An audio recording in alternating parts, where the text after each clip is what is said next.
What's going on, everybody? Welcome to Inside the Horseshoe. My name is Matt, and today I wanted to talk about some of the things I considered factors to the Colts losing to the Seahawks this past Sunday. But before I do that, if you're new or if you haven't already, I would greatly appreciate it if you would click that subscribe button. Also, click the bell icon. That way, you get all the notifications, whether it's a live stream or a video being uploaded. And if you like this video, smack the like button. Let me know in the comments below why you think the Colts lost this past Sunday to the Seahawks. Now, let's get into the obvious one on the offensive side anyway, and that is the offensive line performance. Now, look, we all knew Julian Davenport wasn't going to be amazing right away. I thought he would have been okay. He clearly wasn't, but nobody thought he was going to be this amazing left tackle for us. Nobody thought that because if people thought he was going to be an amazing left tackle, then we probably wouldn't go after Eric Fisher. So we all knew, hey, he's going to have some problems, but we'll get over it. But we have Quentin Nelson, Ryan Kelly, Mark Galinsky, and Braden Smith, who have all been really good for us in the past, right? When they're together, they're usually really good. And Quentin Nelson, I thought, played well, allowed no pressures. So that's good. But Ryan Kelly wasn't that good at all. He allowed a couple pressures.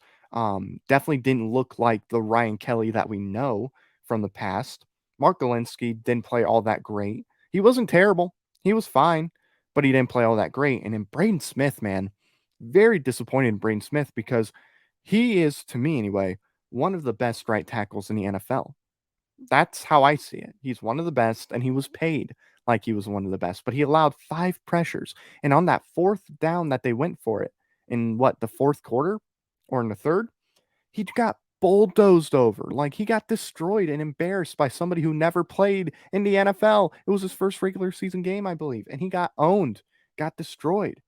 That's not the Braden Smith we all know. So that definitely played a factor into this game because if the offensive line would have played better, besides Davenport, like if Davenport would have played about the same or a little better, I think that really does improve our offense. And I think there are moments where Carson Wentz would complete multiple passes to multiple different players.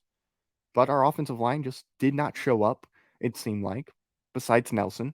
And it looked like we had one of the worst offensive lines in the NFL, and we're known for having one of, if not the best offensive line. So that absolutely played a factor. Another thing that played a factor into this game was the run game being non existent. Now, look, I know Seattle has a really good run defense.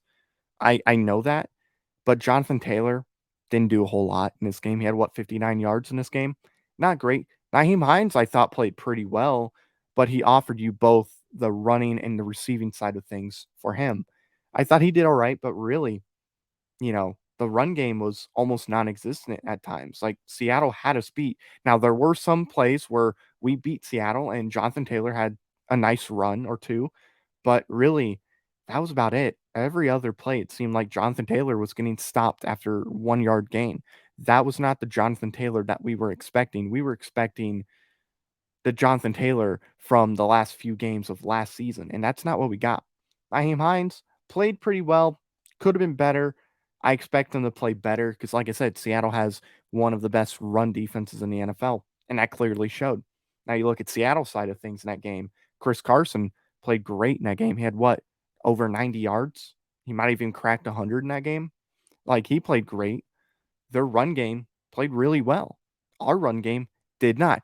Now the offensive line probably played a factor into that, but still, it was not what it should have been.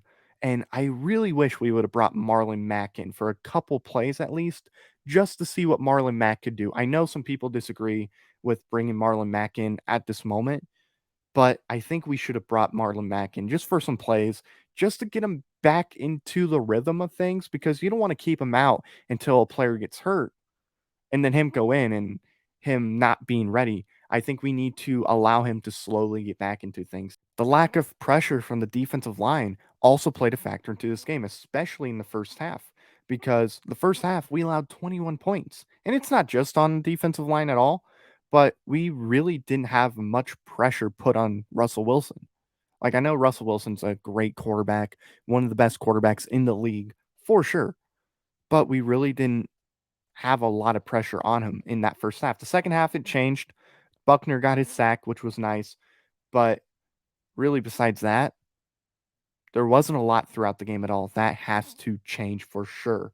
Another big factor to the Colts losing to the Seahawks was the fact that the defense allowed big plays. So take this for example. 4 minutes, 18 seconds left to go in the first half. Carson Wentz throws a touchdown to Zach Pascal, only down 4 points. They trail 14-10. That's something you can build on. That's somewhere you're like, you know what? We're only down 4 points. We can still win this game. And let's say the Colts defense prevents Seattle from scoring a touchdown. And let's say at worst they allow Seattle to get 3 points to end the first half, right? That's still something you can build on. It's like, hey, we didn't play great in the first half. We're only down a touchdown. We can still win this game. We definitely can still win this game. But no, the Colts defense allowed Russell Wilson to throw a 69-yard touchdown to Tyler Lockett with a little over 2 minutes left to go in the first half, and that put him down 11 points. It was 21-10 at that point, and by then it was pretty much over. Yeah, they could have came back and beat Seattle. Sure, they totally could.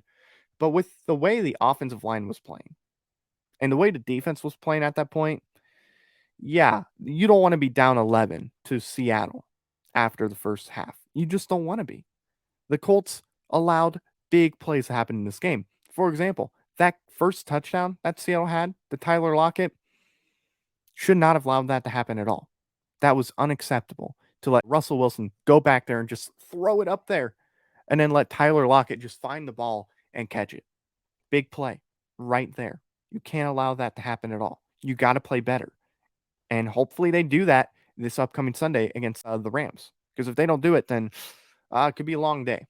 The last thing I'm going to talk about today that played a factor into the Colts losing is the safety performance. Both Julian Blackmon and Kari Willis did not play good at all, especially Willis. I was extremely disappointed in Willis because Willis was getting beat. Like that first touchdown that Seattle had should never have happened. Willis should not have allowed Tyler Lockett to get open like he did, enough to where he would just go. You can't allow that to happen, Willis. You just cannot. And I'm upset at Willis because he is much better than what he showed on Sunday. He is so much better. But he looked terrible. He looked like an undrafted safety. That's how bad he looked. He just could not do his job. And look, I think he's going to rebound. I think he's going to bounce back and play really well next week. But you cannot let receivers get open like that, especially when you're going to be going up against guys like Robert Woods, Cooper Kupp, Julio Jones, A.J. Brown, Stephon Diggs, DeAndre Hopkins, etc. I mean, you cannot allow that to happen. And Julian Blackmon really disappointed me too because he was great last year. What happened? Seriously, what happened? Hopefully, it's just the first game. Hopefully, the first game is the reason why this happened. I don't know. But at the end of the day, man, you have to play better. And they didn't. They did not play good at all. And that was a huge factor. I thought Rock, after looking at the tape a little more, I thought he played better than what I gave him credit for. He played better than anybody else in secondary for sure. I thought he made some mistakes, but overall, I thought he did pretty well in that game. But the safeties, you have to be better. You just cannot allow guys to get open like you were letting them. So hopefully that improves because if it doesn't improve, the Colts are in for a long season, especially with the guys that they have. So thank you all for watching. If you're new, I would greatly appreciate once again if you would click that subscribe button. Also, let me know in the comments below if you agree with me as far as these reasons why I think the Colts lost and these being big factors in the game. Let me know down below. And of course, if you like this video, give it a thumbs up. Thank you very much for watching. I've been Matt, Bleed Blue, and we'll see you next time.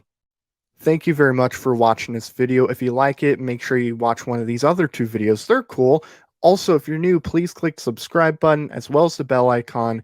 I greatly appreciate your support.